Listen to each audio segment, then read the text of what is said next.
Wah. Peace to the tribe, man. And, we've been surfing the wave on this harp. We've been surfing the wave on this weather war. We're now, going to take an approach, man, where we just look at it spiritually. You know what I'm saying? We're going to surf the wave with Dick Gregory, this bro Mike Larry for a little bit. Make this a quick one. Obviously, we dodged the hijack. A lot of them, like to come and say, you come from Africa. They dropped you off on boats and stuff. And you've been digging on it. You never seen no slave ship with your eyes. You've never seen one in a museum. All those ships are gone. That took hundreds of millions of you from one place where all melanated people must be from. All right, so we're getting over the illusion of fantasy, but it is an interesting concept, spiritually speaking. What I'm saying, with this feminine aspect of this hurricane. And I didn't really pinpoint this down, that all of these hurricanes are really called African monsoons. They're all coming straight from North Africa. All of them. They're called African monsoons. So, are they, is this the spirit, of your frame, of your mother, retracing steps of this, what they're calling the slave trade. Of you being, dropped off in all these places. It's an interesting thing, man. Of course, we know that it's not starting in Africa because that's where the slave trade started. It's starting in Africa because that's where you was dropped off from here. It's starting in North Africa and on that area because you were dropped off there. So it's like it's picking up where you were dropped off at and retracing its steps back here, and then, fucking up all this shit over here. You know what I'm saying? Because it's not judging you. This is not your judgment. You've been judged. Deuteronomy 28, you've been judged live and in full effect. This is they shit. This is they judgment. So when it whips through Florida and South Carolina and all this, you know what I'm saying? Hey, man, this is not to, ruin the people of the Most High. This is to set the record straight that this land, which is sacred, has been cursed for a while. And there's only one way to, recompense. There's only one way to, rebalance things a little bit, balance it out. So we know we're going through a transition. Our mother is having birth pains. We're just going to surf the wave with our mother and see what this energy is. All right. So we talked about the man-made thing, the harp thing, the creator's judgment. We go back and forth from, is it man-made? Is it just the creator, putting it down? Is it all together? Is it all working as one thing at this point, for a purpose of this rebirth? Is it all coming together, all to one thing? Whether or not they know they're working together or not, it seems like things are all coming to one final, standoff, and that's all been prophesied. So let's check out this Mike Larry. We're going to get to some Dick Gregory and some other drop, man. Love to all y'all for dropping these links on me. Let's go.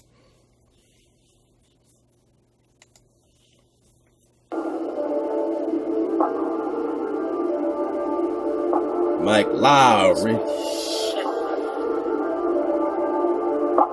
Lights out. Yo, the devil wanna take my soul. Oh my God, they really wanna take control. They want my people as a whole. You think we gon' let y'all niggas take us? No. You don't like me, don't like you. I wrote with Kim and y'all can keep your Bible, give it back. The hurricane is the spirit of a black American woman. Very important. Rest in power to Dick Gregory, who did nothing but shoot from the hip, man. Shoot from the gut bone. Did his very best, man. And we're going to surf the wave. We're going to get the babies out, of course, because we know what it's looking like. And he knows too, But you notice he just said a black American woman. And, peace and power to my bro Mike Larry. But he's going to kind of flip that and say, oh, she's an African woman. So that's two completely different things. So again, and later I think in other interviews, Dick Gregory says African woman too, but not this time. Listen up very clearly. As a whole, you think we gon' let y'all niggas take us? No. You don't like me, don't like you. And obviously you see the perspective of what the bro's gonna be coming from. All right, you see it already. All right, so dodge the hijack. Let's go.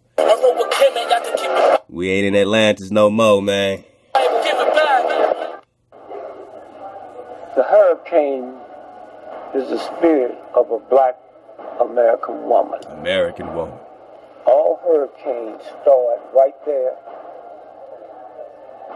in West Africa where the slaves was put on the boat. Listen, all hurricanes start in West Africa, North Africa, Barbaria. We're talking the land where Thoth went after Atlantis was sinking. He went to the land of the hairy barbarians. Then he set up the pyramid there in the halls of Amente, but it all started right here in America, in Atlantis. We're only talking about the Atlantic and Atlanta. You are the copper color races found here, the Khan dynasty, sandwiched between Lemuria and Atlantis. You were hidden. You're in the old world, Negro. So don't let them think they took you over here to the old world. They found you in the biblical old world, and they will see that real soon. So all hurricanes are coming from there. All hurricanes are not coming from the old world. They're being sent from another world to you, from Africa. What's going on? It's getting kind of weird. Well, first, let's look and see where we stand in terms of average on our ACE report card. And remember, the ACE measures the tropical energy. How much energy has Mother Nature generated in the tropics this hurricane season so far? How much energy has the framer generated? Or are we talking harp? We're surfing the wave. And the number on the report card is 9 so far. Compare that to average on this date, which would be near 40. So we're less than a quarter of where we would normally be in terms of tropical energy generation this hurricane season. On average for the whole season, we get up to 104.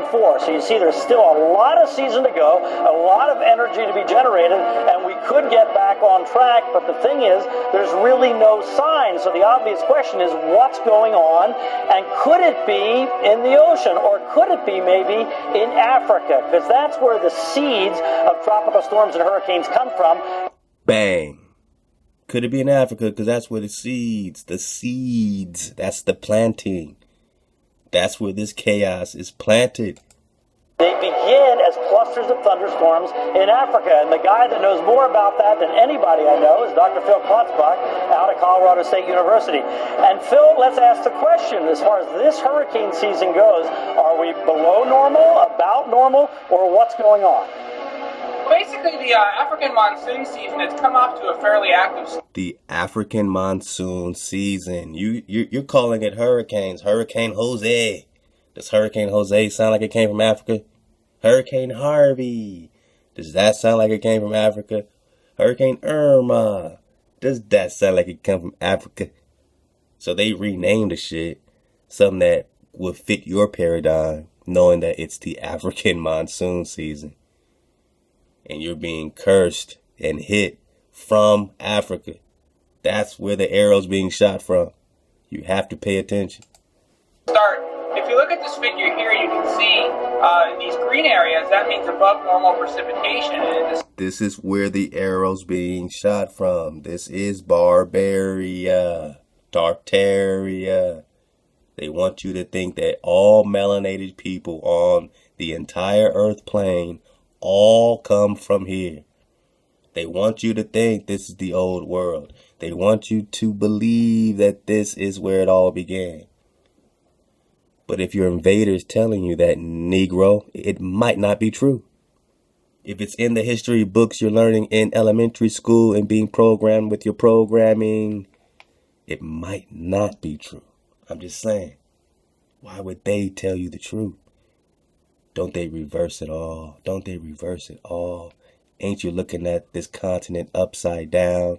Ain't you looking upside down right now, but you don't even know it because you've been programmed? Sahel region of Africa, which is the area that we monitor because that's where most of the waves that become our tropical cyclones form, we've actually had above normal precipitation so far, indicative that the waves of Africa have actually been fairly healthy. We've seen several storms form in the far eastern Atlantic, which is typical of a healthy African easterly wave season. The problems have been further downstream. Okay, Phil, appreciate it. Thanks very much. All hurricanes follow the path of the slave boat. No slave was offloading the ship till it got to the amusing only. No hurricane jumps above water till they get to that same spot. They hit this country and come all the way up the East Coast to Maine. Canada is as close to Maine as you or to me. Canada's never had one, so they ain't never fucked with us. Turns and go out the other way. Oh, man. Surfed away.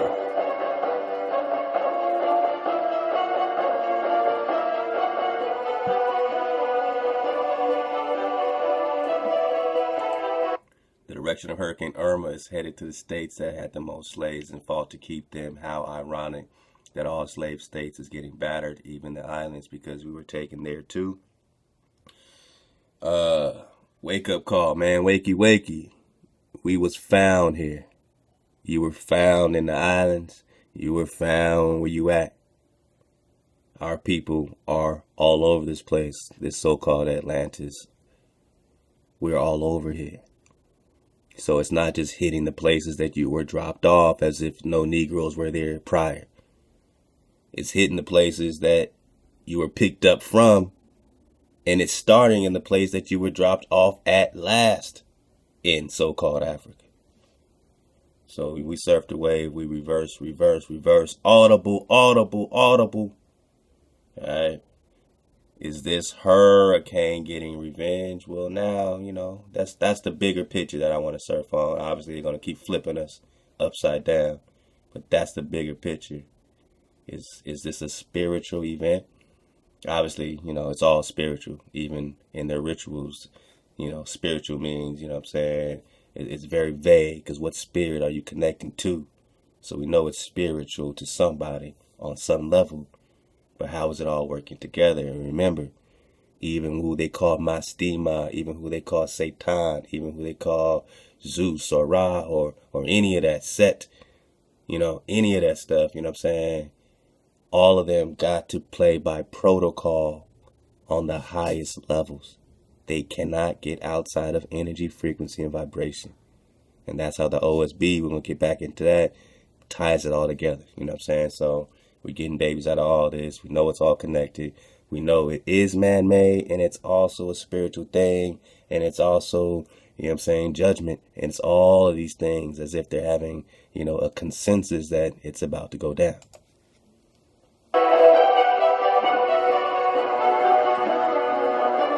I'm going to skip to the 7-minute mark, man. Let's skip ahead a little bit.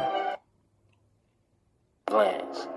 This is why murder and full meaning. It is also affecting the East. Bob Ryan, thank you so much. Our breaking news coverage of Hurricane Irma continues as the storm roars through Florida. Stay with us. The true meaning of hurricane, the spirit of the African woman. Yeah, is that what Dick Gregory said? Let's see. You know, sometimes we forget things. As a whole, you think we gon' let y'all niggas take it slow? You don't like me, don't like you. That's the hijack. Got to keep it Bible, give it back. The hurricane is the spirit of a black American woman. The hurricane is the spirit of a black American woman. The hurricane is the spirit of a black American woman. Black American woman. All right, let's just get our reference point for the brother tries to flip us. Her-icanes, the spirit of the African woman who has... we just heard black American woman. All right, so there you go. Watch out for the, you know what I'm saying? Watch out for the hook, man. So this hurricane, the spirit of the Ame'rican woman who has been stolen from America, beaten, raped, murdered, and thrown overboard to slave ships en route to enslaved lands like Africa. This is why all hurricanes start at the same point of exodus of Africa, or the same point of the drop-off. The post of Atlantic slave trade, Atlantis, and hit every stop where slaves were sold all through the Caribbean and American coast, where they found you, Negro, where they found you. I just want to get a piece of that. Let's go back to the home page. There's a couple other pieces that we're going to get on this weather war, man. You know what I'm saying? I know all our people are out there, man, you know, digging on it, man. And, you know, trying to stay, you know, hijack free, man. Trying to stay hijack free. That's all we can do. Oh, man. Yeah, I heard Google Chrome's been kind of tweaking on the site, man. I got to make some adjustments, so there's no issues. Let me know if you have any issues with Google Chrome. Kind of makes these things kind of pop up crazy sometimes. Then I refresh it and it's cool. So and then it works. So, you know what I mean? Let me know. So you got some of that Dick Gregory speaking on Her-icanes drop. You know what I mean? Connected with that Mike Lowry drop, man. Again, peace and power to the family. We just surfing away. We're going to get some of this exotic map, man, on the dismount that my bro Isaac dropped on us, man. Man, keep showing your love to J Stu, man. The baby fun, man. It's any day now, man. You know what I mean? So keep supporting the family. Keep supporting our tribe, man. Much aloha to you. Much aloha. This is what we do it for, man. Our battle don't stop with the poetry. Love to the sister, man. She is the poetic, you know, flow of Drop Nation, man. I mean, she makes every step poetry that we take, man. So she's really documenting, you know what I'm saying, every step that Drop Nation takes in a poetic form. I mean, this is our Tupac, you know what I'm saying? This is our poet. It's a beautiful thing, man. Love to you, sister. We love you very much. Akati. Hopefully you got time for that. We'll get back and get some of that inspiration from my sister. Get that legal drop, man. That propaganda drop. The myth of authority. All right, where we going, man? Where we going? Getting to the root. Got some amazing drop, man. Go ahead and dig on it, man. Uno. Weather drop. The ocean's gone. So all this stuff is going down. I don't know if you've seen this yet.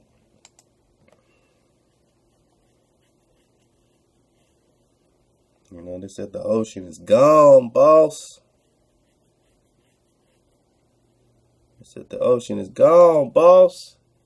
So, you know, Irma's sucking up all the water, you know what I mean? And look at the result, man.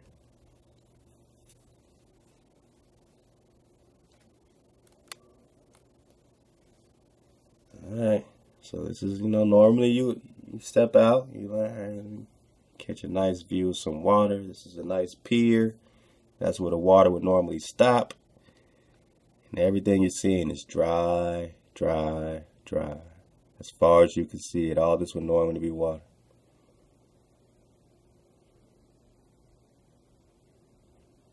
You know what I mean? There's no sound on this video, but yeah. All this would normally be water. Just look at it. You don't need no sound. Shit. Use your senses. What do you see? Look at the buoy. So false flag, man-made, whatever you want to call it. This is something that even the locals have never seen nothing like this before. Everywhere they look, this is where the water would be. This is the ocean. Where is it, my people? They got ocean view property. They got oceanfront property. They got oceanfront property, but there's no ocean. And the same thing happened, you know what I'm saying? I think in around whatever the island. This is Bahamas, so I think the same thing happened around Florida or Tampa or something like that. Just look up. Ocean is gone, and you're gonna see a lot of this stuff, man, where the ocean is just gone, like literally, you know, outie, you know what I mean? So something's going on that we need to pay attention to. This is what we do know. I want to get into this Operation Papal, man, this situation in Vietnam. We showed you a little bit of that NASA creating the fake cloud and making it rain in Mississippi, right? So let's keep that in mind. NASA creating a fake cloud and making it rain in Mississippi. I love to Miss D in the Copper Color Awakening. Nothing but beautiful drop Sabbath reading. I think she has a few parts of this. So I like to lead you to the water and then go ahead and keep getting the, you know, part 2 and 3 and 4 and however many our family continues, man. We just try to at least have all the, you know, good little nucleus here for you, man. All right, man. Where's Operation Papal? There we go. Operation Papal. Sorry, y'all. I'm in daddy daycare. You might hear some whining. You know, I'm about to go see what's really popping with the homies, man.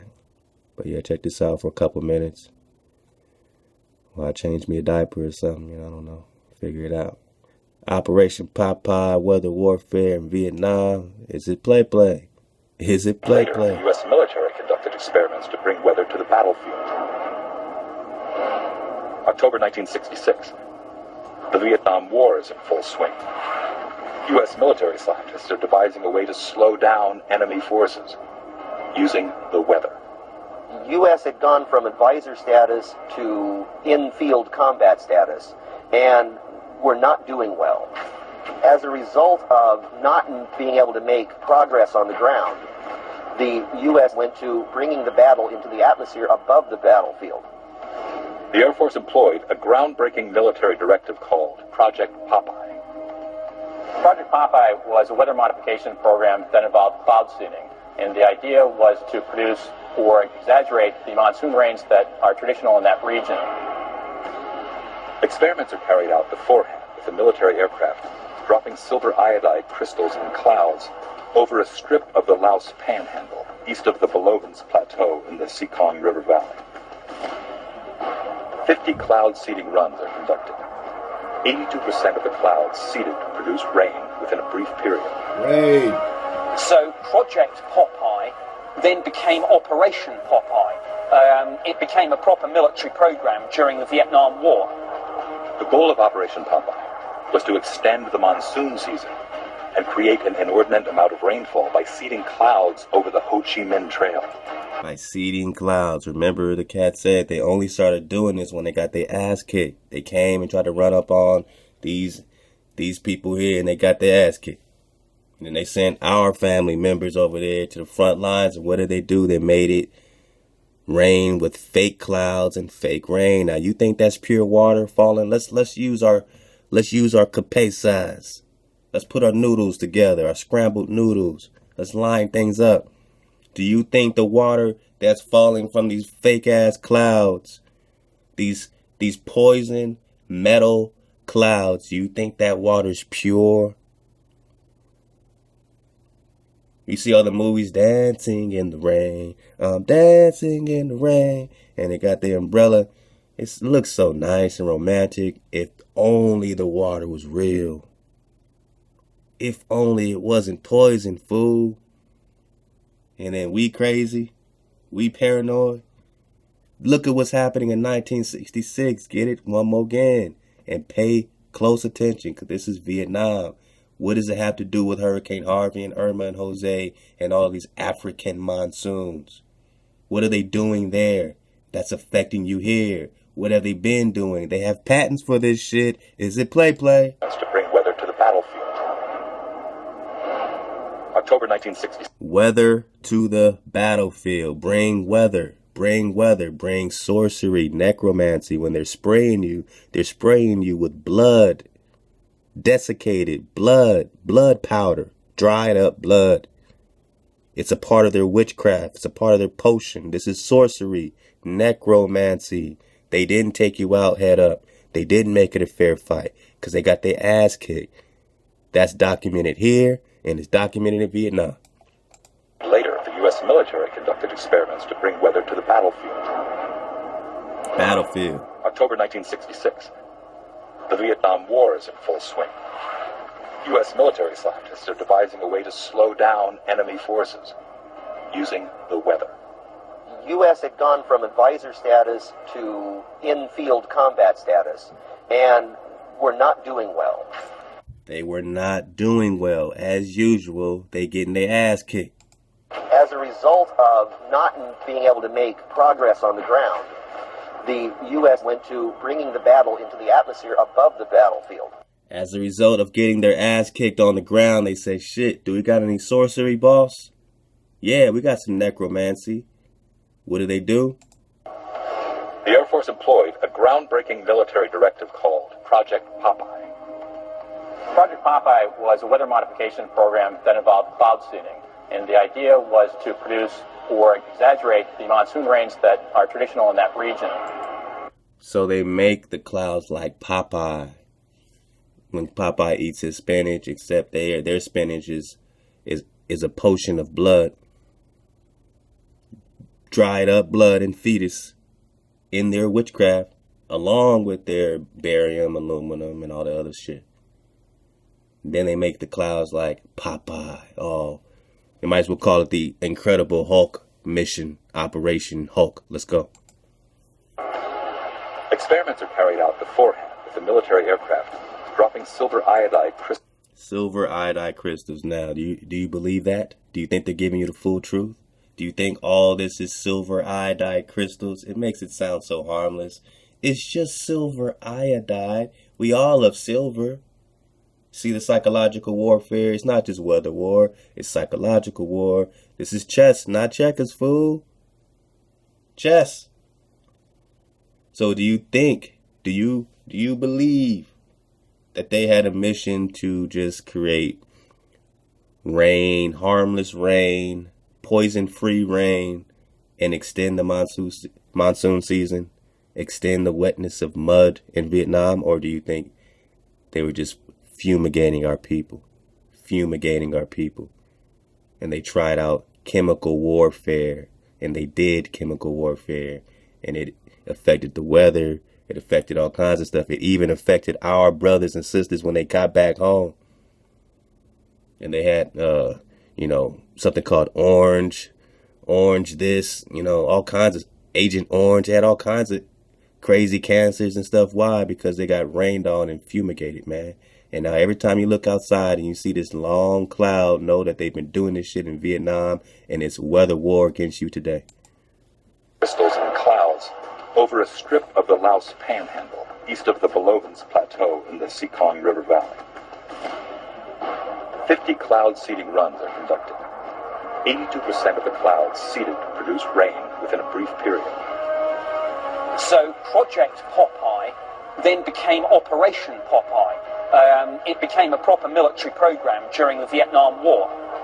The goal of Operation Popeye was to extend the monsoon season and create an inordinate amount of rainfall by seeding. Do you believe that? Or was it to poison all of the people, including the ones wearing the so-called American flag?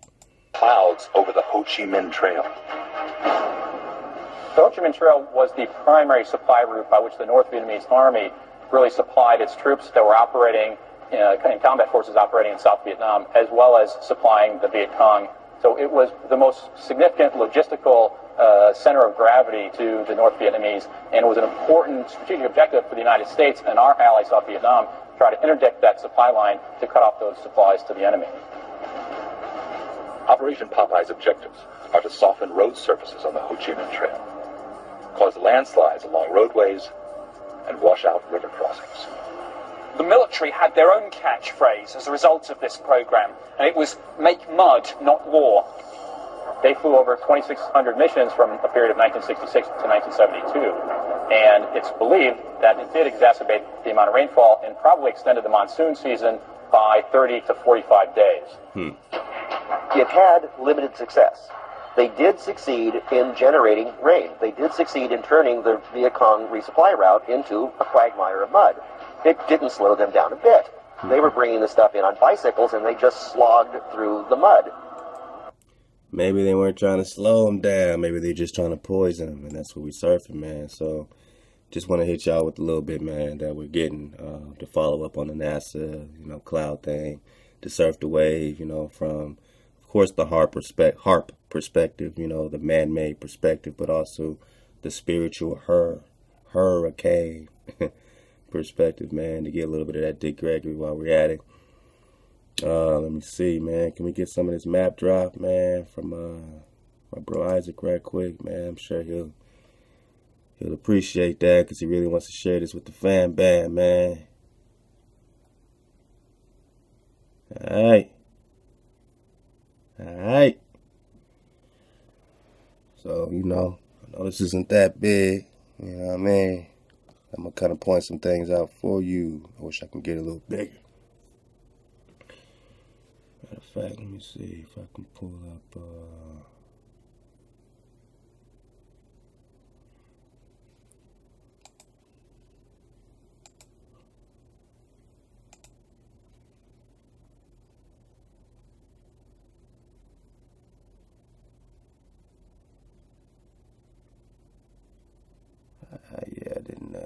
in there. Let's see. So yeah, we're gonna have to get it like this. So, man, y'all check this out. You got the link right here. But I mean, obviously, you see China, you see Rome, you see all these. Now, some of these, might be some renamings and whatnot, but if you surf the way that we've been surfing, you know what I'm saying, like the Morocco being right here, basically where Chicago would be, and you had the Prince Uriel Bay calling it Mauritania and all that, and, he was pretty much confirming all this right there in that 2 or 3 hours, 4 hours that he was speaking. So there's a lot of dropping here, man. You see Morocco right here, you see Madrid right here, you see Greece, Sweden, you see this place called Atlantis right here. You see Turkey. Let's point it out, man. You got Florida, you got Lisbon.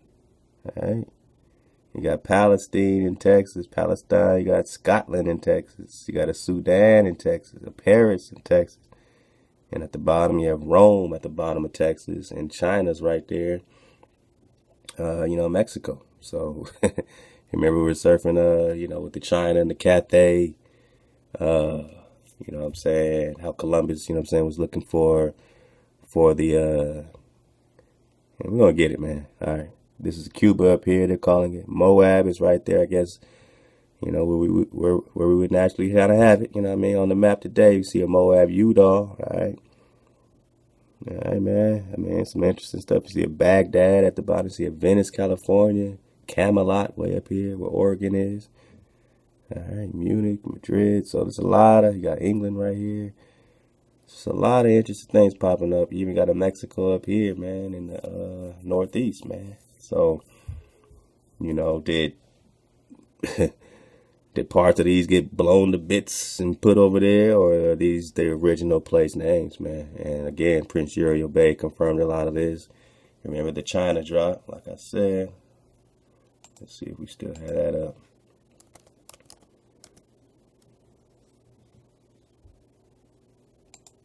This might be it. Alright, this is out there, Atlantic Monthly. We got this a couple times. Alright, volume 104. Let's get it bigger. And then we're going to read this because, you got to read this a couple times to kind of break the spell. Now that we got maps like this popping up with China right here, in America, right? And we're pretty much getting that from this doc. And we say, man, nah, that can't be right. So let's look at it again. Now the key word here is Cathay, right? All right, so Cathay. From this time, Frankish civilization directs itself first by overland, then by oversea routes towards Cathay, those Indies. All right, so Cathay is in the Indies. Cathay is not in Europe. When you hear Caithness or Caithness, it's not in Europe. It's put there now. All right, all this stuff, the Picts in Scotland and all that stuff is put there now. What if you surfed a wave that Scotland and Picts and all that stuff was really all right here? Where do we see Scotland? Scotland right here over Texas. Where, Texas is Toltec, Texas. So you got the Toltecs and you got the Scott Picts and all the same people. All right, so that lines up a little bit. Just ask the question. Don't have to be, right about, every single, you just ask the question, man. You know what I'm saying? Then you search it out. That's all we've been doing. Cathay, those Indies where it looks to find the riches, if not the empire, where at last rewarded its unconquerable energy and persistence. Unconquerable, they're talking about you. In the Columbian or Columbus Library at Seville, remember the Biblioteca de Colombina in Sevilla, Spain, all right, where Columbus says he's coming to America to seize the holy city and Mount Zion. The Columbus Library at Seville, there is a printed copy of the Polo record, Marco Polo, the Liber Diversorum, or Livre de Diversities of Messer Marco Milioni, which belonged to Cologne or Columbus. And in this, there are manuscript notes by Christopher himself on 76 of the 150 pages, showing how well he knew and how Much he valued the book, which perhaps more than any other was his guide. So this printed copy of this Polo record is very important, man. Somebody got the PDF on that drive. Sticky finger, let go. All right, so, and even if Polo's name does not occur in the Admiral's Journal of the Voyage in 1492, or rather in the abstract of that journal, which is all that we possess, yet Polo's Cathay, listen, talking about Cathay the Indies, right? Polo's Cathay and Zimbangu are constantly in evidence herein. Now remember Marco Polo and all this stuff, and he's all throughout Asia. We're saying that this is Asia. South America, we're talking. Mexico, we're talking. The real Asia, the real Africa. They took all this stuff from here and photocopied it somewhere else. They made like a Hollywood stage up. Oh, the new this, the new Jerusalem over here, the new Egypt over here. Everything has been duplicated and phantomed and duplicated over there to make it look like it's popping over there, like it's the old world. It's been staged as the old world when you're in it right now, Negro. So Polo's Cathay and Zimpangu, Pan, Japan, Pan, are constantly in evidence herein. A week before he lands in Guanahani, Columbus opinions that Pinzon's suggestion to steer southwest is not made with respect to Kapango. All right, before they call it Zipangu, now he's calling it Kapango, Japan.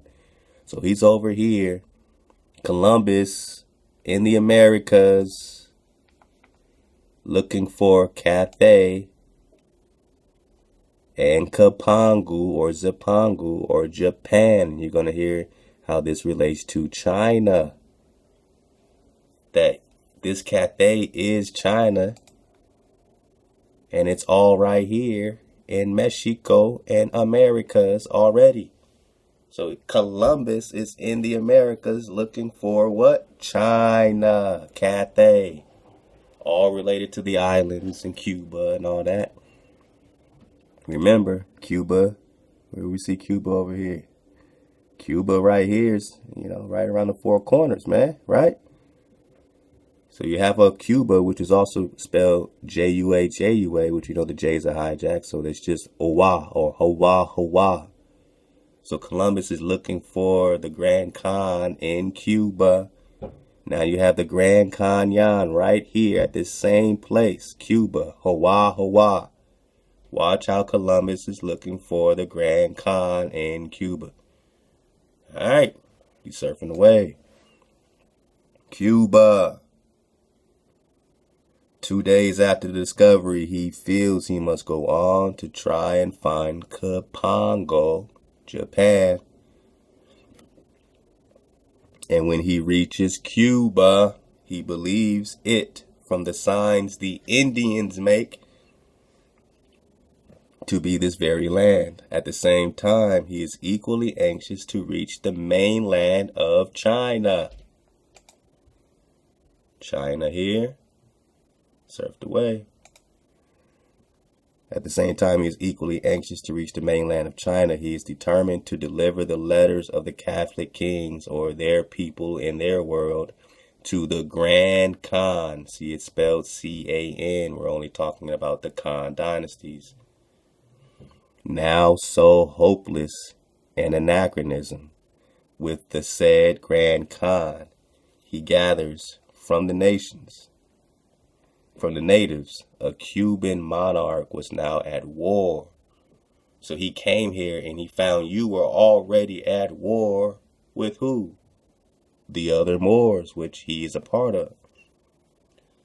The Cuban monarch was now at war. The Khan's great ships, he understood, came to Cuba. China here, Cuba right here in the four corners. Or you could have, surf the wave of the Cuba as you know it. Either way, you're still talking the Americas and China. 10 days journey from the Chinese mainland. I mean, is the actual, or the China only 10 days from Cuba over here? Or will it take a lot longer on a boat to get from China to Cuba than 10 days? You do the math. You tell me. Or are we talking China and Cuba? Cuba, China. Or Cuba, or China, Cuba. You know what I'm saying? As far as the islands, either way, we're talking a much closer vicinity from China, which is really just, you know, a part of South America that they're calling Cathay. 10 days journey from the Chinese mainland, the cotton of the West Indies would be sure of a good market in the cities, right? So now we have Genghis Khan. This is Marco Polo stuff, right? So how does it relate to Genghis Khan and the Khan invasion? The melanated Khan, the melanated Moor on Moor. So this melanated Khan was already here. We're talking Cuba, all right? Trying to hijack right in the four corners, surfing this way. We're talking West Indies, all right? So this Khan is in the West Indies. This Genghis Khan is in the Indies.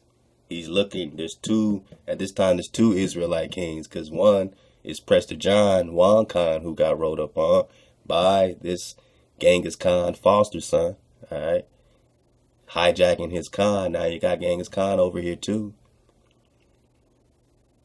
His Majesty was perhaps in the grand city of Cathay. It is certain, he writes, while still off the Cuban coast, that I am in front of Zato and Ginse of Amar Harbor and Hangehau or Hawa. And again in Cariba or Caniba, which was described to him as the mainland behind Hispaniola, in our language, the north coast of South America. So you're anxious, he says, with the said Grand Khan. All right. At the same time, he is equally anxious to reach the mainland of China. We're talking, man, we're talking Columbus, man.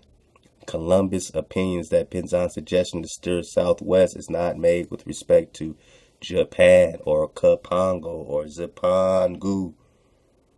At the same time, he is equally anxious to reach the mainland of China. He is determined to deliver the letters of the Catholic kings to the Grand Khan. Where? In Cuba, right here, the four corners, Arizona, Cuba, where the Grand Canyon is. Canyon, Grand Canyon, Grand Canyon. Man.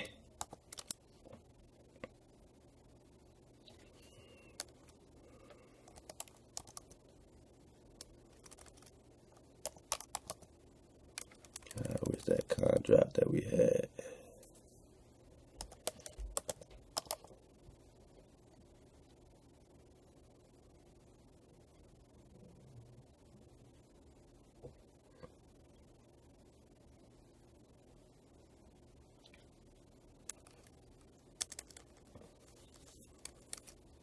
I think we dropped it in the library, didn't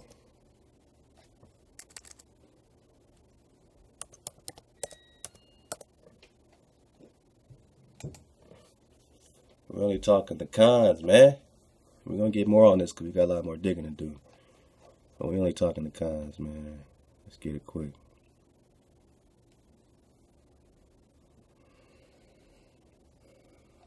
Oh, wow. You know, so no matter what goes down, you know, just stay rooted, stay firm, you know, stay close to Hawaii, listen to the sound. You know what I mean? Listen to your energy, listen to that Ruwak, man. Love to the family, indigenous Kiwak. Welcome to swag frequency. Drop it. Love the smiles, man. Always giving us that swag frequency, man. This joint right here, the return of the serpent.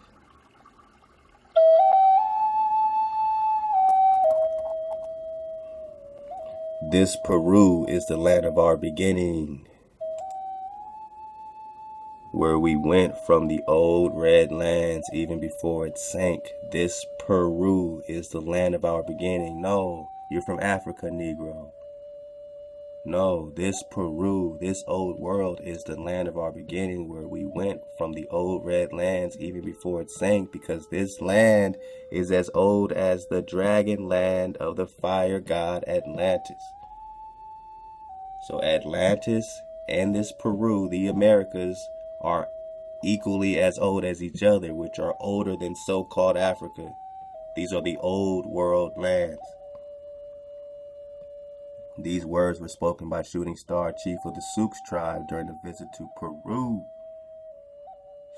Shooting Star's ancestors were the turtles, a branch of the fire, what they call fire worshipping, right? But we're just talking dragon. According to their ancient records, following the destruction of the old red land, we're talking Peru. We're talking the old red land. The turtles traveled on ships on the Caribbean islands originally settled by the Carib serpents from Atlantis and the continent of South America before finally arriving at the Mississippi Delta region. Here they were met by the ancient brothers, the Iroquois. Serpents, the name Iroquois means serpents. And remember, we're talking the fiery flying serpent. Moses' staff turned into a fiery flying serpent, which is a what?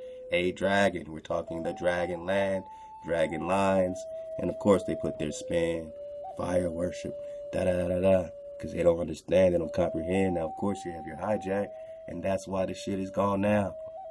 That's why these lands are gone now. Fighting the hijack, those that wanted to put different intentions on these crystals, to use this power a different type of way. And that fight continues today. We're still fighting the same damn hijack. Same damn thing.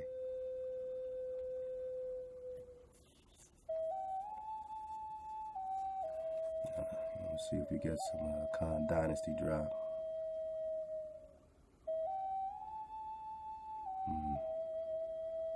It's an interesting map right here in South America, man. Look at all this water. Gotta dig on that. Got to dig on that. There's a lot of great drop in here, man, when we dig on energy, frequency, and vibration. There's a lot of babies. Lots of babies in this bad water. Let's see, man.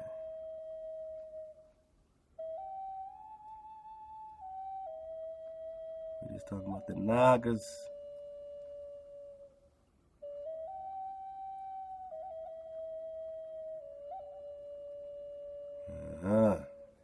We're gonna tie all the Sumerian drop to these Amazons, to the Danans, Danans. What does it mean, man? You gotta, come across your own wave. Your own wave. Oh yeah. Oh, we got a Thoth sighting. While in Atlantis, the Thoth Hermes masters have been high-ranking members of the Kabori or Kaborio Brotherhood and serve their people as both hierophants of the mysteries as well as divine priest kings, huh? So yeah, different sets of priest kings. I know we're surfing the wave a little bit. I'm trying to get to this Khan Dynasty drop right quick. Oh, there's another map.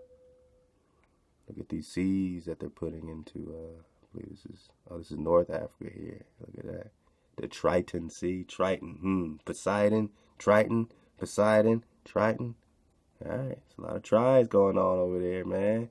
Remember, this is where the hurricanes are coming from. Passing through all this water. Let's go.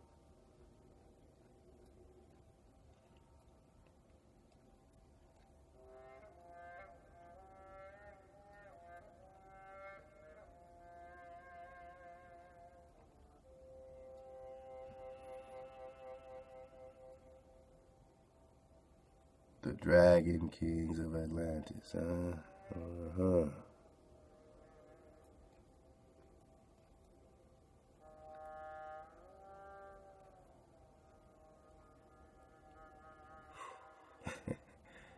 Man, y'all surfing the wave with me, man. Here you got Atlantis. This is Poseidon on this map, right between Africa and South America. See Florida up here, how it all connected. And they, Horace Butler say, oh, the Mayans say they came from the east, and he skips over all this land to get to Africa. East does not mean skip over entire continents, you know what I'm saying? As it would appear in relation to the continental outlines of today. So you're sandwiched between this land and the land on the other side. You're in the old world, Negro. That's where they found your ass, man. Stop letting people think all melanated people come from this territory right here, where all the monsoons are coming from. Let's go.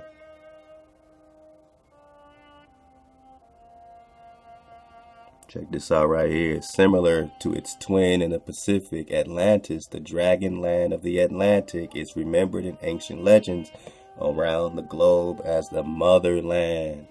We're talking Cuzco, the navel, the umbilical cord, a land of immortals, Negro, and a garden of Eden. Here, Negro, with you, Prester John, let's go. Greek legends refer to this motherland as Hespera and portray it as a paradisical garden of Eden at the western end of the world, where the dragon laden, the serpent on the tree, once guarded the golden apples of wisdom. Come on, man. Have you ever heard your place referred to like this? Then they tried to make the motherland Poseidon's land, right? And that was the Atlantis. And it wasn't quite your land in Peru. It wasn't quite, you know what I mean? All right, man. Let me try to get to where I'm getting to, man. Some good stuff. Lemuria. Oh, yeah. All right. Oh, what's that? These look like what they try to do on the cities of gold. Crazy looking people, man. Maybe they had some job. Can't doubt that. Man. Just talking move. Alright. We're getting close.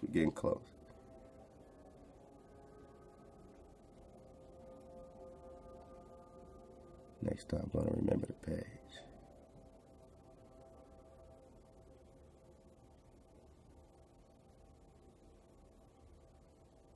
That took me to the top.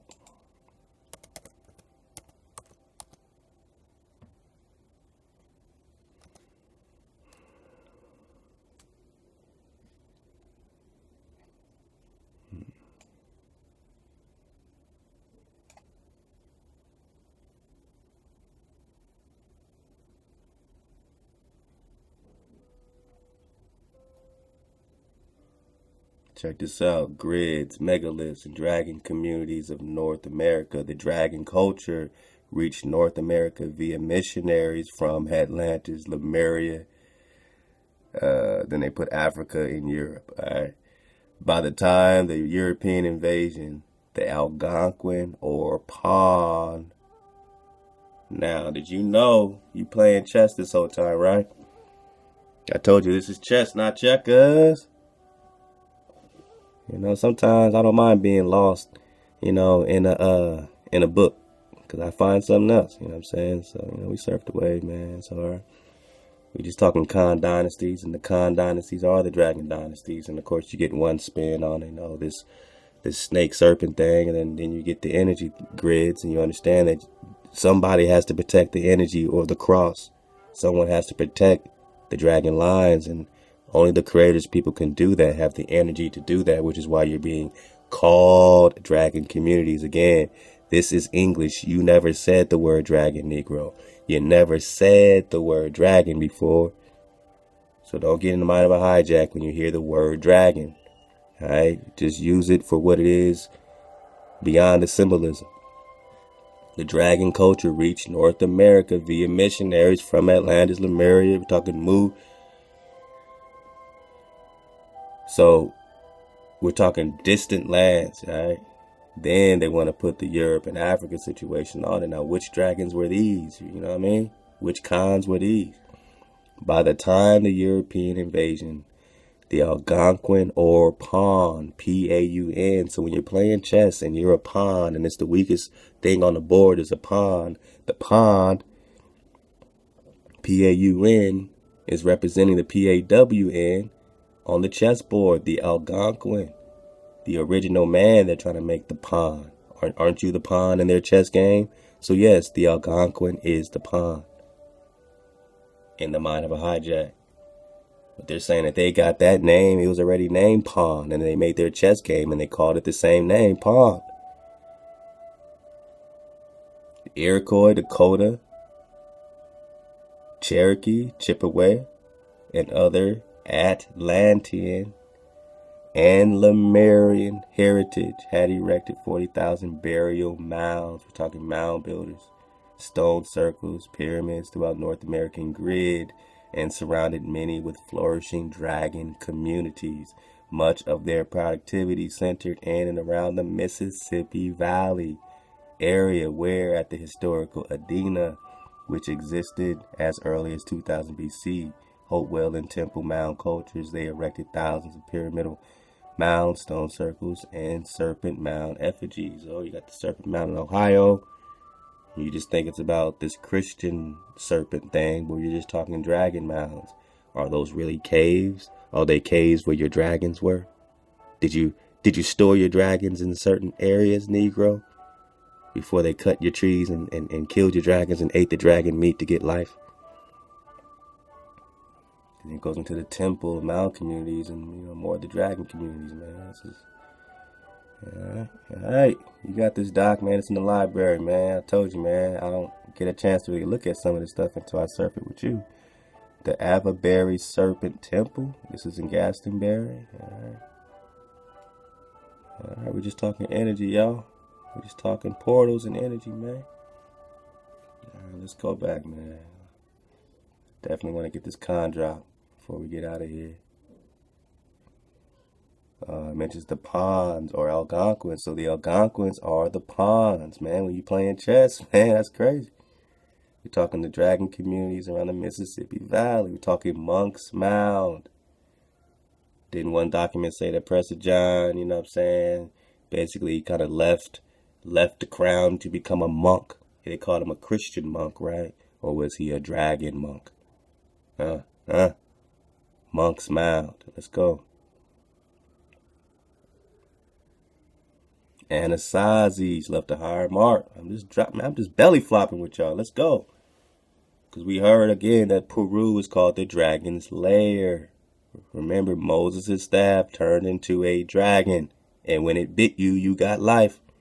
So this dragon gave you life. And when they ate your dragon meat, they got life. Uh-oh. The principal control center of the southwest grid of North America was Chaco Canyon, New Mexico, a dragon community in Chaco. That's very deep drop with Chaco. New Mexico, we're talking Hawiku, Calelus, Four Corners. We're talking the Grand Canyon, all right? A dragon community built over one of the Anasazis, the ancient ones or enemies of our ancestors. Principal dragon lairs. So are these just hypothetical dragon lairs, or were these areas where they literally were putting their dragons? All right. The Sapapas, meaning navels, umbilical cord, navels, were believed by the Anasazis to unite heaven and earth. So this is how they connected pure water. Now you lost this knowledge, right? But you are dragon people. You are the last dragon. You are the flying fiery serpent. You're not the snake. You're not the venomous snake. They're the venomous snakes. And what did your dragons do? Your dragons ran them back to their caves. They were scared of your dragons. In the dragon's lair. But it was more than just about a dragon. It was about the portal, the energy.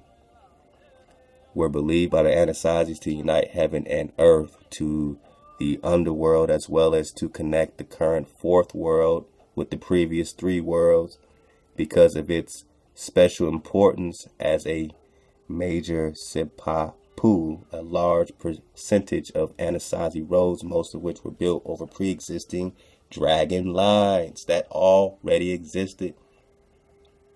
So uniting the underworld could mean literally beneath the barrier. The celestial is called the underworld. All right, these are all heavens. So if they're uniting the celestial or this world to earth, or however you want to perceive it.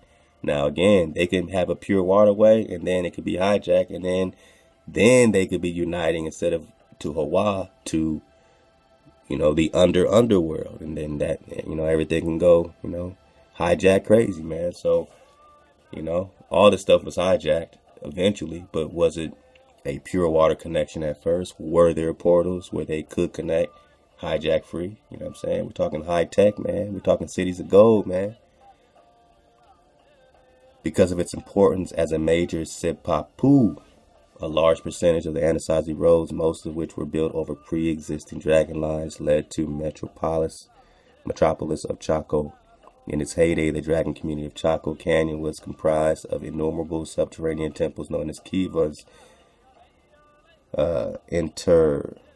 interspersed among 12 huge pueblos, which provided accommodations for over 7,000 people. Right? The missionaries of the dragon culture in Mesopotamia were founders of Khan dynasty, who united with other pioneering, who they're calling serpents or dragons, arriving from around the plane, the globe, right? The plane. We're not talking about the globe ball, the globe bayal, such as the famous cultures of Pakubatan, Quetzalcoatl, right? Together, these serpents covered the middle American grid with mounds. These dragons covered the middle American grid with mounds. We're talking Quetzalcoatl, priest king, temples, and dragon communities. By the time of the European invasion, at least 20,000 megaliths were securely in place. By the time of the European invasion, keep hearing about this invasion. Man, all right. So, man, you got the job, man. I just came over here to kick it with y'all, man. I mean, we're only talking Eden. We're only talking Tenochtitlan, city of the serpent here. Another Mesoamerican or Mesopotamian, Ame'rican, Eden and dragon community built over a vortex. Vortex, keyword, vortex. So these dragon lines has everything to do with energy, frequency, and vibration. We're talking vortexes. If that spooks you out, go home. We talking vortexes, because I think our vortexes play, don't you? I mean, you've been invaded. You might want to know about vortexes. You might want to know about Eden and the dragon community built over a vortex, Tenochtitlan, capital of the Aztec or Utah Aztec, or the people of righteousness, whiteness, right? The Aztecs were originally led to this vortex by their god. All right, they're calling Huitzilopochtli, and found it marked by a tree cross motif. A cross, a tree, a cross, a tree. We're talking vortex, energy, dragon lines, crossing, intersecting, four corners. An eagle perched upon the branches of a prickly pear tree or cactus. The cactus was removed, and the principal pyramid temple of Tenochtitlan, Coatlicue, or the Serpent Hill, arose in its place. The other buildings and dwellings of Tenochtitlan were subsequently arranged around Coatlicue in geometric formations. Now this has to do with the vortex, man. The grid, megaliths, the dragon communities of South America. Alright. So what came first when we're talking about Egypt? This was already popping here, man. Alright, this was already popping. So we're saying that they're calling these people missionaries, right? But when we dodge all this hijack, they were going home. This is their home. Or they arrived from Egypt. Come on, man. And the north and central parts of the Americas, man. So, we're staying in the zone, man. Staying in the zone. Oh, man, I hate when they skip pages on us, man. Skip pages on it, man. Alright. This is one part I wanted to get, man. Keep skipping over it, though.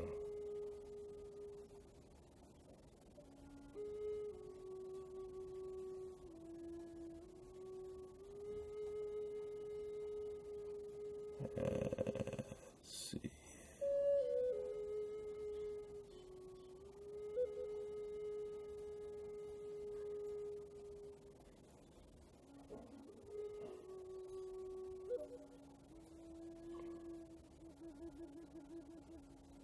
Man,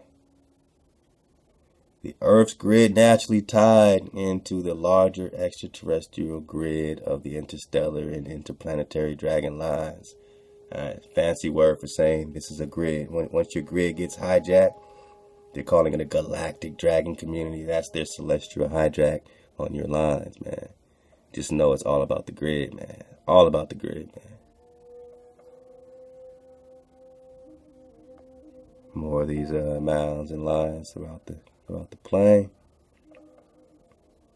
We're talking about the cons here. All right. I think this is close to what I wanted.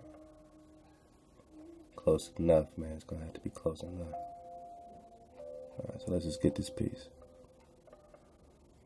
The ancient Khan, or Serpent Dynasty. Evidence of a Serpent Dynasty, perhaps even more ancient than Teotihuacan, was discovered in Mexico by a Frenchman, Auguste Lepongien, the first Western archaeologist to study the Mayan culture and ruins of Mesoamerica. Lepongien claims to have been led by Mayan natives through the thick jungles of Mexico to a mausoleum near Chichen Itza, within which were the remains of King Cole, an ancient of the Khan, or Serpent Dynasty.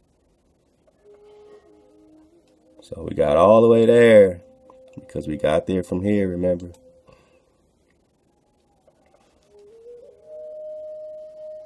At the same time, Columbus is equally anxious to reach the mainland of China. He is determined to deliver letters of the Catholic kings to the Grand Khan, C-A-N. So he's looking for the Khan.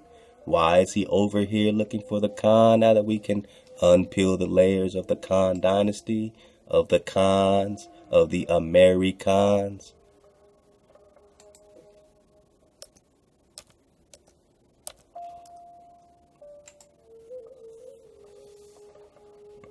Of the Ame'rican, a native of America originally applied to the originals or copper color races found here, not brought here, found here by the European. So the Negroes, the Khans, or the serpent or dragon dynasties from other lands previously, all connected, perhaps even more ancient than Teotihuacan, was discovered in Mexico by a Frenchman. All right. He says this ancient king of the Khan or Serpent Dynasty, so Khan or Dragon dynasties, covered the mausoleum walls where serpentine motifs chronologizing the long history of this archaic Khan dynasty. One such motif depicted King Cole engulfed within the protective coils of 12-headed serpent, Nano Khan, the totem animal of the Khan dynasty. Next to the illustration was a legend which stated that the 12 heads of Nano Khan represented the 12 Khan dynasties. What does it mean? 12 Khan dynasties. Who is Columbus looking for? The Grand Khan. He's trying to deliver letters to the Khan. Now, so hopeless and anachronism with the said Grand Khan. Now you got Genghis Khan. That's all you heard about is Khan is Genghis Khan. But that K-H-A-N is C-A-N. You are the Ame'rican, copper color race found here. We're talking Grand Khan. So he gathers this from the natives. Is a Cuban monarch. Was now at war. The Khan's great ships, he understood, came from Cuba.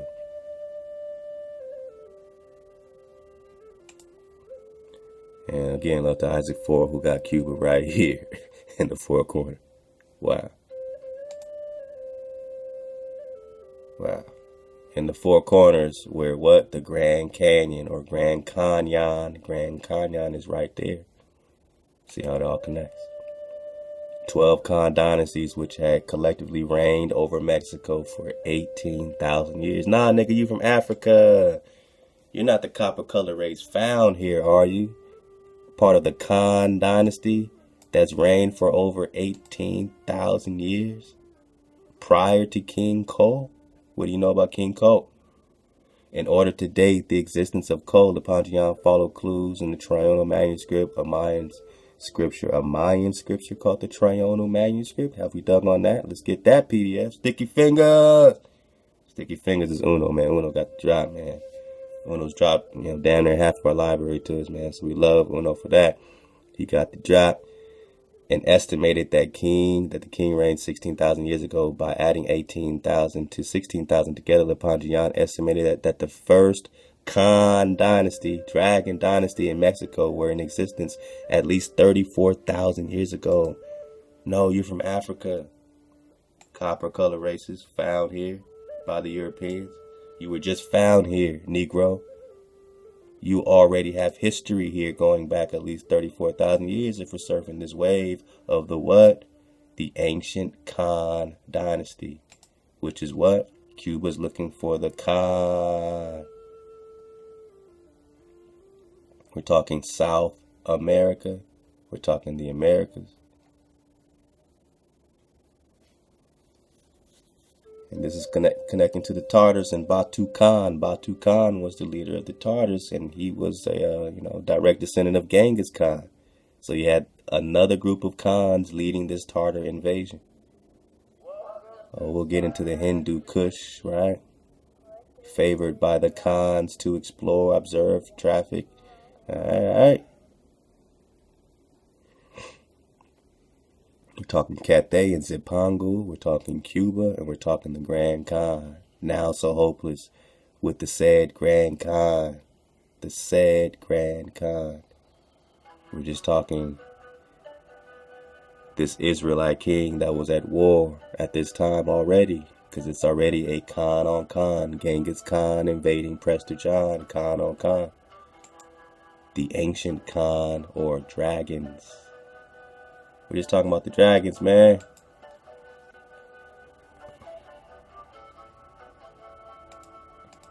This Peru is the land of our beginning, where we went from the old red land even before it sank, Atlantis, because this land is as old as the dragon land of the fire god, Atlantis. Fire, water, air, ether, land, fire, water, ether, land. You have power over fire. You have to get the babies out to get the drop.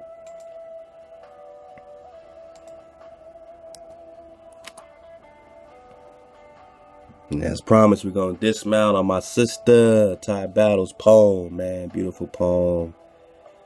You know what I'm saying? Dropping on that Drop Nation, man.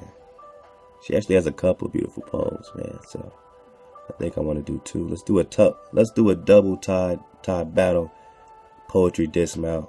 Love to the sister Ty Battle.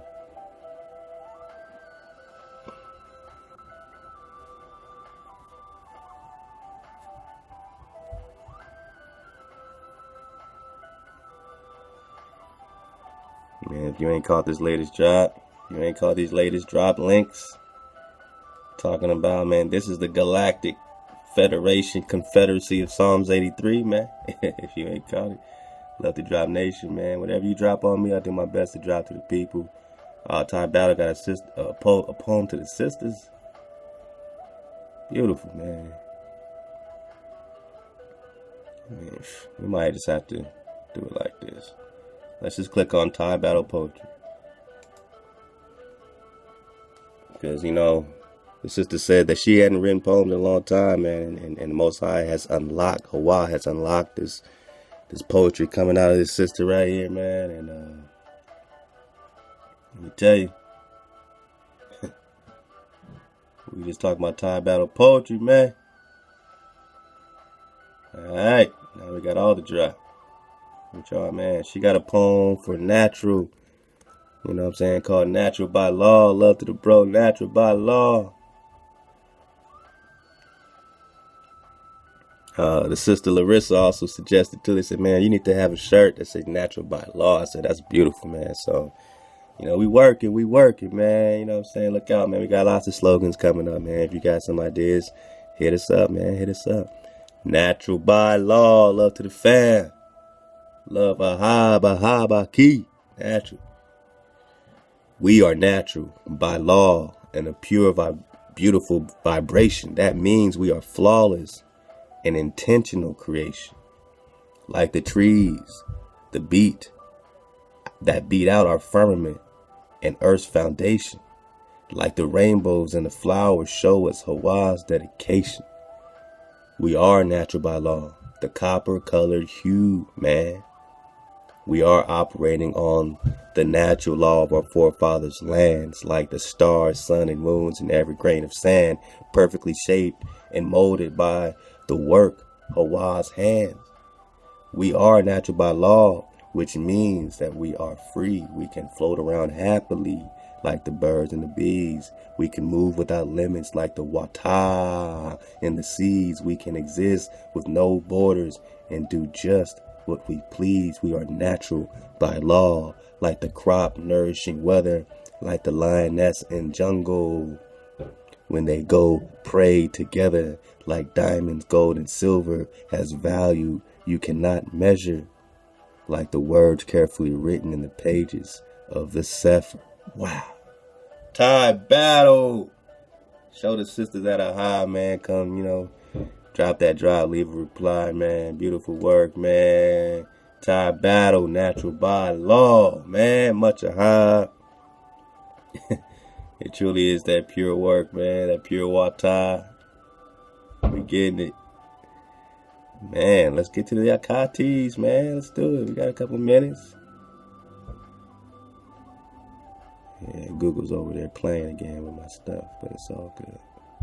It's all good. It's all good. Let's go. Akatis. My sisters are a strong wall of protection. Don't you even get it twisted. Let's go. My Akatis keep me grounded. This fact just can't be missed.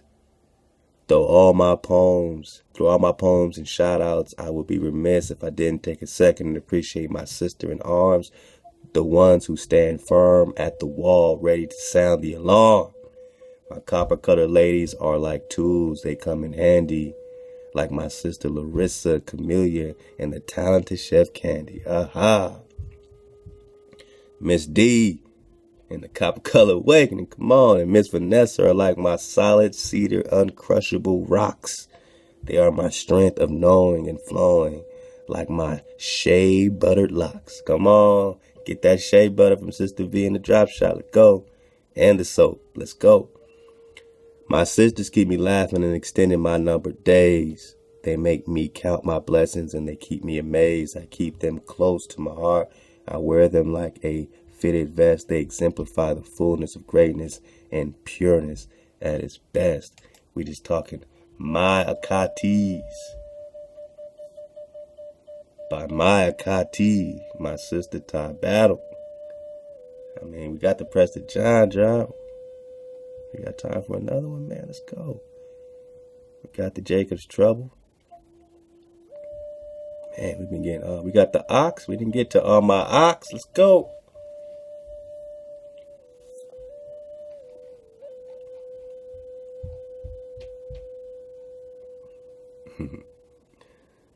Alright, man. Let's go. To All My Ox. By Kati Ty Battle. To all my ox, drop and drop. I'm sending y'all a quick shout out. Teach me to be priestly. Peru, salam.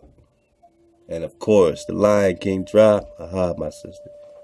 These are our copper-colored brothers who sacrifice and keep it real. The ones you dare to move the water while others keep it still. The ones who dare to move the water while others keep it still. Don't be still water. The Beat Man Uno, Isaac Ford, CJ Battle, and the Oil Man Pac. Get that Paco oil out the drop shop. They keep us going, steadily flowing, and they never seem to stop. Don't forget, Junior, Arthur Scott, come on, get into the root. And J Stu, what it do? They provide the vids with all that wata that we need to view, to natural by law and higher art, who provides all that is true. I want to take the time, like you all do, to simply say thank you, da, wa, da, to all my ox. Woo! Time battle poetry, let go. Man, if y'all ain't digging on this time battle poetry, shame on you.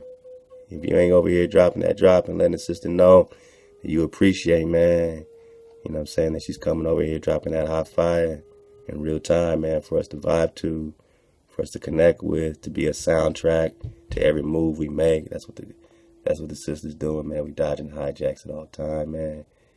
Can we get one more? Just can't get enough. I just can't get enough.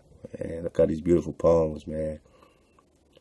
Look at all these beautiful, beautiful pieces of art that the sister's sitting there thinking about you, being the soundtrack to the movement, man. This is the latest, man. The latest, the greatest. Let's go.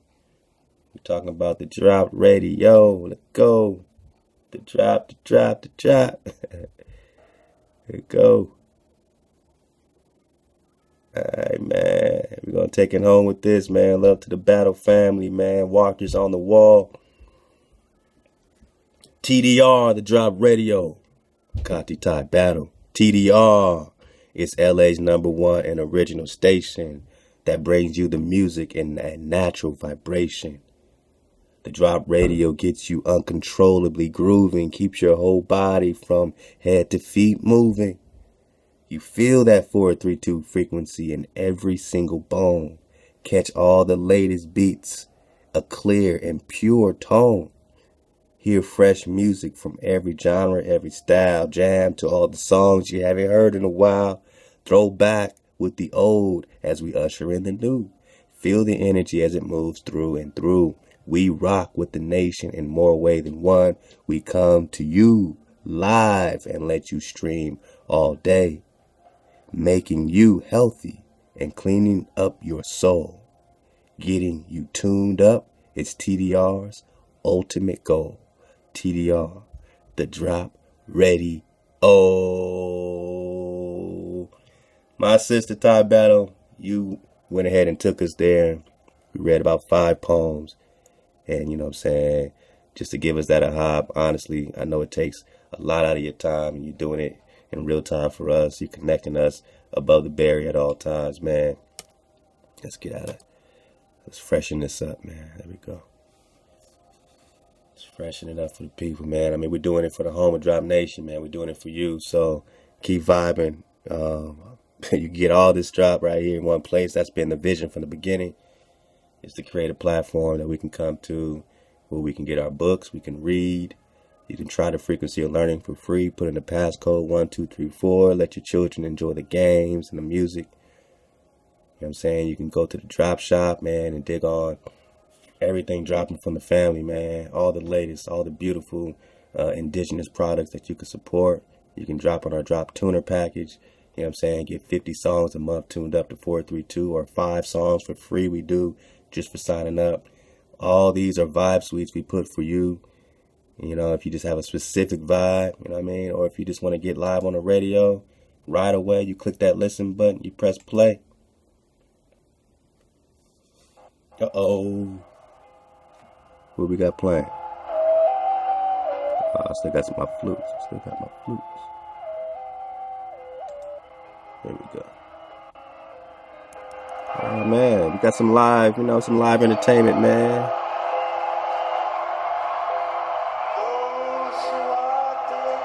Yeah.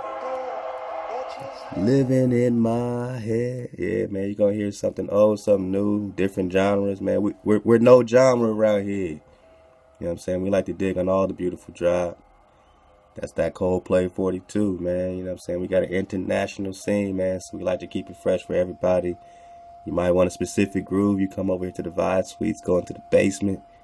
B.O.B. is banging, burn slow. Going to, Isaac has done a wonderful job tuning us up, man. We got the drop zone.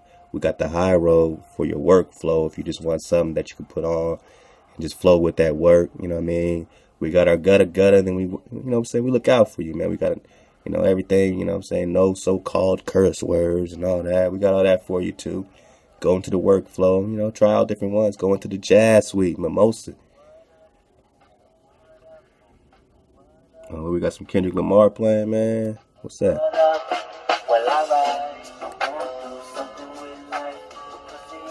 Alright, man. You went from Coldplay to Kendrick, man. So you got all that stuff banging live.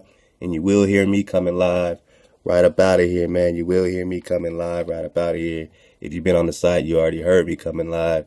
I was live last night, man, till about like 3 or 4 in the morning, man. Love to Isaac, who went live on the radio with me, man. Isaac did an interview live on the radio, man, and just, showed that I hop to the tribe. So we working, man. We live, man. We doing this for you, man. And again, you can come over here. You can surf the wave with the content. You can dig on the library. Whatever you do, you can come live. You can listen live while digging on the books in the library. You can listen live while enjoying all the latest products dropping in the drop shop from the family, from the tribe to you. We just talking that fresh ahab, man. And this is how we're doing to sustain. To say, man, how can we break out away from this system? Love to the brother Natural. Rocking the drop. If they can't tell us who we are, it's very simple. How can they tell us who we're not? How can they tell us we're not this, we're not that, when we know where the copper color race is found here? We know who we are. They can't tell us who we're not. Love to the sisters rocking the drop at all times, man. So you get here, man, you can support the drop. You know what I mean? You can click this button right here and, show your support. You can get the No Hijack shirt. They can't tell us who we are. I can tell us who we're not. They can get the plain Drop Nation joint. Drop hoodies are on sale now, the gray and black. The drop hats, drop mugs, all that stuff, man, you can get from the drop shop. Paco, got that King's oil dropping, man. You know what I mean? My sister Vanessa got her shea butter on deck, dropping for you live, man. And we just dropped her soaps in here as well, man. She got that oatmeal soap. And let me tell you, I'm in love. I'm in love with this homemade oatmeal soap from my sister V. You want to support it, you click that button right there, man. And you got products, man, we'll drop them for you, man. This goes directly to our family to support our exodus, man, to support what we're doing as we, start to make our moves, man, to choose our village, keep building up our land, man. So we appreciate your love, your ahab. This is, at the end of the day, is no hijacks allowed, man. At the end of the day, is no bad energy allowed, man. Hijack is negative energy, bad energy. We're against hijack, anything that severs our tie between us and our Hawa. And love to our sister Thai Battle for a wonderful Thai Battle Poetry Night. So we doing it, man. We staying up, we suiting up in real time. Much ahab to y'all, man, for surfing the wave. Stay up, suit up, choose up.